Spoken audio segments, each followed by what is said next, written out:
ஐயா வணக்கம். நிலுங்க ஒரு நிமிஷம். சிவாய நம்ம. ஐயா உங்க பேரு என்ன ஐயா? என் பேர் சிவமாணிக்கம். ஐயா எங்க ஐயா போயிட்டு இருக்கீங்க? கிரிவலம் சுத்திட்டு இருக்கேன். கிரிவலம் ஆப்போசிட்ல கிரிவலம் சுத்தி வந்துட்டு இருக்கீங்க? சிவனடியார்கள், முனிவர், ரிஷிகள் இவங்கெல்லாம் ஆப்போசிட்ல தான் சுத்தி இருக்காங்க. அதனால ஆப்போசிட்ல சுத்துறேன்.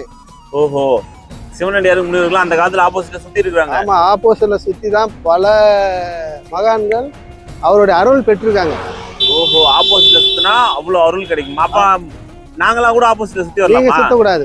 ஓஹோ, நீங்க சுத்த கூடாது. இந்த சித்தர்கள் முனிவர்கள் அவங்க மட்டும் தான் கிரிவலம் சுத்தி வரணும். சரிங்க ஐயா, உங்க கழுத்துல இவ்வளவு ருத்ராட்ச மாலை போட்டிருக்கீங்களா? எதுக்காக போட்டிருக்கீங்க?